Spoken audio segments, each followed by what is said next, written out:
Hello students, welcome to this video. This is the second video on the chapter Force and Laws of Motion. Last video में हमने force and laws of motion में पढ़ा था that what is Newton's first law, Newton का first law क्या है, और पढ़ा था बैलेंस्ड एंड अनबैलेंस्ड फोर्सेस के बारे में। उसके बाद हमने पढ़ा था इनर्शिया के बारे में। तो इस वीडियो में हम पहले जो कुछ चीज़ें पढ़ा था उसको एक बार रिकॉल करेंगे एंड देन आगे प्रोसीड करेंगे। ओके, सो न्यूटन का फर्स्ट लॉ में हमने ये पढ़ा था कि when an object is at rest और इन मोशन, जब कोई ऑब्जेक्ट या तो रेस्ट में हो या मोशन में हो, it will tend to remain in rest और इन मोशन।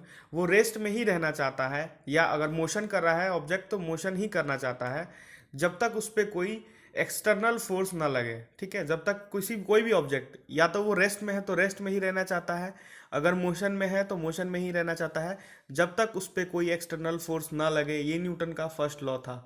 ठीक है, and what is inertia? Inertia को हमने पढ़ा था इनर्शिया के बारे में, that inertia is the property due to which an object remains at rest, it will tend to remain in rest, or in motion it will tend to remain in motion.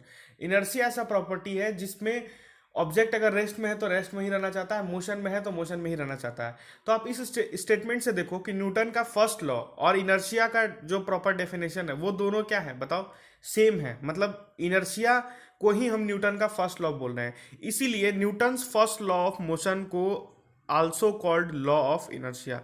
Newton के first law of motion को law of inertia भी कहा जाता है। क्यों? क्योंकि Newton ने अपने फर्स्ट लॉ में इनर्शिया के बारे में ही बताया है कि कोई भी ऑब्जेक्ट अगर रेस्ट में है तो वो रेस्ट में ही रहना चाहता है, मोशन में है तो मोशन में ही रहना चाहता है, जब तक उस पर कोई एक्सटर्नल फोर्स ना लगे। ओके, सो आई होप आपको inertia, Newton first law of motion, ये दोनों समझ आ गया होगा कि इसमें क्या सिमिलरिटी है।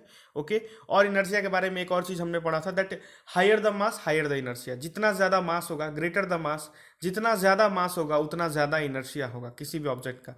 जितना हैवी या मैसिव ऑब्जेक्ट होगा उसका इनर्शिया उतना ज़्यादा होगा। Okay, so now moving to the next topic that is what is momentum. Okay, momentum क्या है?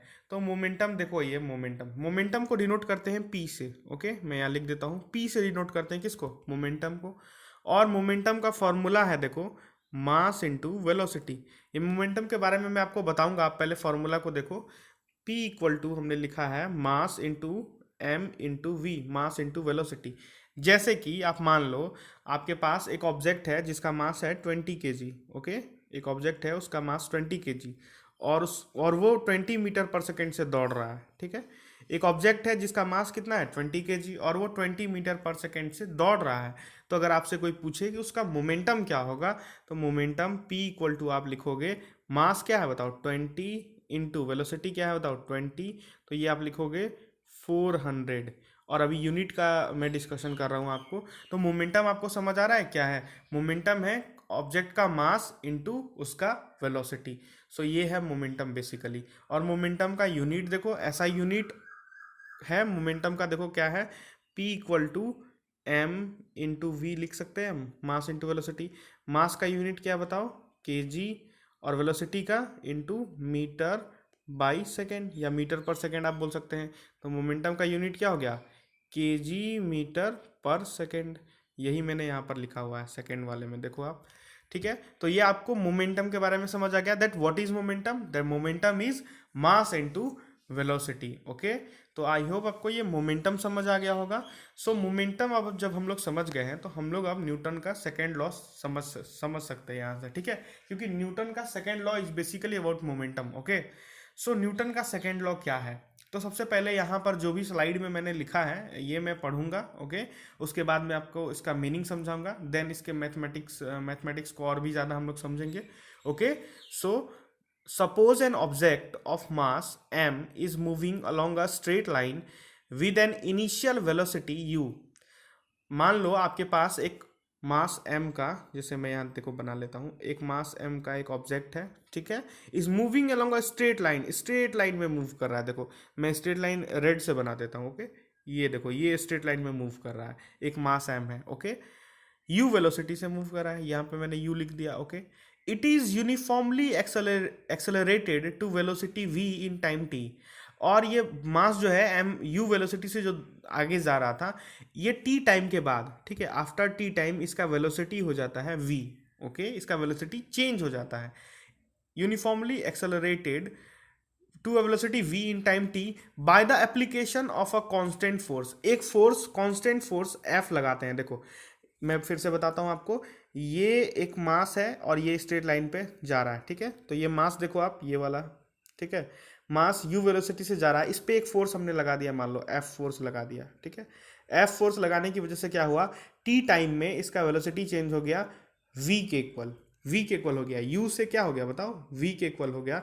तो बताया जा रहा है, न्यूटन ने अपने इस लॉ में बताया दैट जो अप्लाइड फोर्स है, ये जो फोर्स हमने F लगाया, ये डायरेक्टली प्रोपोर्शनल होगा, ये फोर्स F डायरेक्टली प्रोपोर्शनल होगा rate of change of momentum के। ये मैं क्या बोल रहा हूँ, देखो मोमेंटम, चेंज इन मोमेंटम को क्या बोलेंगे, जैसे मैं आपको नेक्स्ट स्लाइड में ले चलता हूँ, देखो मैं एक एग्जांपल से समझाता हूँ। मान लो एक बॉडी है आपके पास, ठीक है, उसका मास है 20 kg, ठीक, और वेलोसिटी भी वही ले लो जो हमने पहले लिया था, 20 मीटर्स पर सेकेंड, ओके, और इस बॉडी पे एक एफ फोर्स लगा दिया हमने पीछे से, ठीक है, ये एफ फोर्स लगा दिया हमने, तो ये बॉडी का जो मूवमेंट हो गया, देखो मैं इसको रेट से लिख देता हूँ, ये बॉडी का मास तो अभी भी वही है 20, ओके, और वेलोसिटी मान लो हो गया 40 मीटर्स पर सेकेंड, ठीक है, एफ फोर्स लगने के बाद। तो आप एक चीज देखो, अगर तुमसे कोई पूछे कि इस केस में चेंज इन मोमेंटम कितना है, चेंज इन मोमेंटम कितना है, तो चेंज इन मोमेंटम कैसे बताओगे, मोमेंटम चेंज का मतलब क्या होता है, फाइनल माइनस इनिशियल। जैसे मान लो शुरू में आप 5 मीटर की डिस्टेंस पे मेरे से खड़े थे, बाद में आप 10 मीटर के डिस्टेंस पे खड़े हो, तो चेंज कितना हुआ बताओ, 10 माइनस 5 इक्वल टू 5। उसी तरह चेंज इन मोमेंटम, मोमेंटम में कितना चेंज हुआ, तो final momentum minus initial momentum. तो आप इसको क्या लिख सकते हो बताओ, शुरू में उसका मोमेंटम कितना था, तो p से हम लोग लिखते हैं मोमेंटम को, और i से हमने लिख दिया इनिशियल मोमेंटम को, तो पी आई से डिनोट कर दिया हमने इनिशियल मोमेंटम को। तो पी आई कितना था बताओ, 20 × 20 था, है ना, और बाद में इस केस में जो मैं अभी डिस्कस करा आपको, पी एफ कितना हो गया बताओ, पी एफ कितना हो गया, ये हो गया 20 × 40। तो ये जो मैं ऊपर वाला आपको दिखा रहा हूँ, ये वाला, ठीक है, ये कितना आया, पी आई कितना आया बताओ, पी आई आया आपके सामने 400, पी आई आया आपके सामने 400, ओके, और पी एफ कितना आ गया बताओ, पी एफ कितना था 2800, है ना। तो अगर कोई पूछे भाई बताओ चेंज इन मोमेंटम क्या होगा, तो चेंज इन मोमेंटम क्या होता है बताओ, फाइनल माइनस इनिशियल। तो P F minus P I को हम बोलेंगे क्या, चेंज इन मोमेंटम। तो चेंज इन मोमेंटम को लिखेंगे क्या बताओ, P F minus P I, okay, equal to आप लिख सकते हो यहाँ पर 800 माइनस 400 लिख सकते हैं, that would be come out to be 400। So आप देखो P F minus P I यहाँ पे आया 400। तो ये आपने कैसे निकाला, चेंज इन मोमेंटम क्या होता है, final momentum minus initial momentum. यही मैं आपको बताने की कोशिश कर रहा था, okay, this is the change in momentum.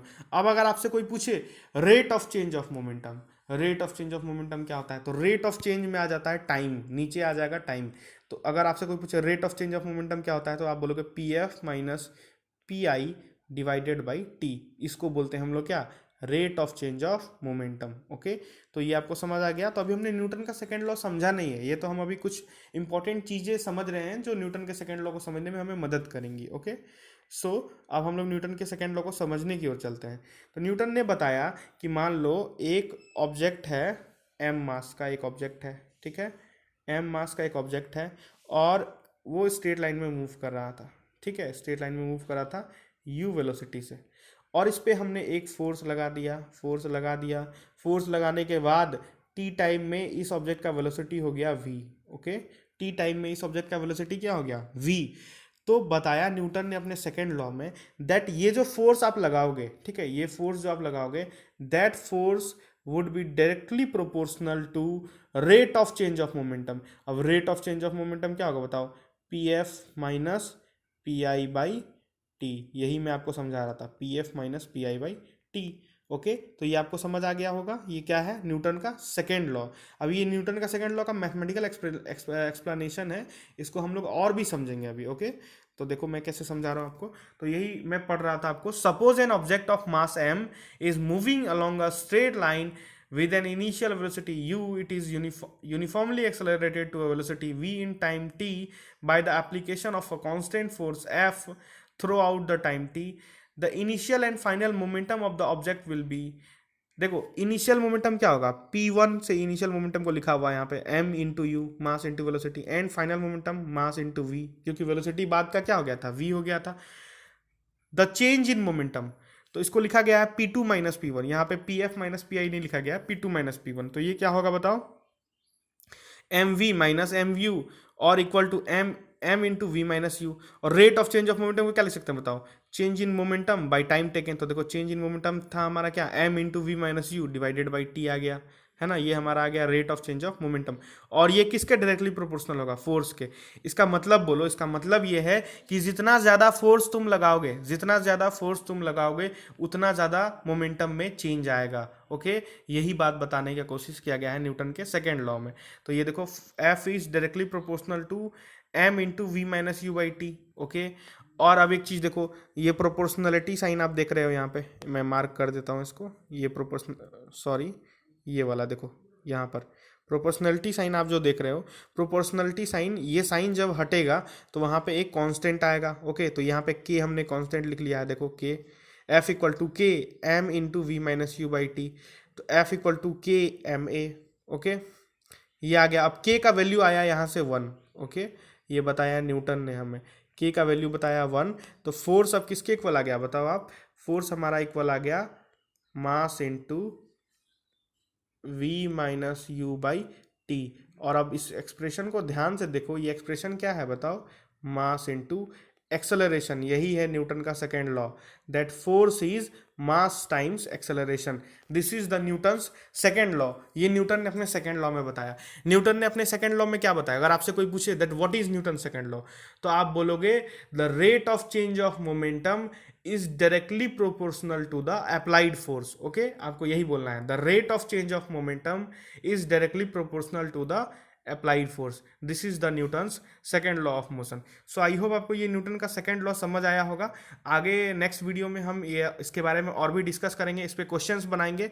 सो ये आपको और भी क्लियर हो जाएगा, पूरी तरह मैं क्लियर कर दूंगा आपको नेक्स्ट वीडियो में जब हम इस पर क्वेश्चन बनाएंगे. तो so till then students, thank you.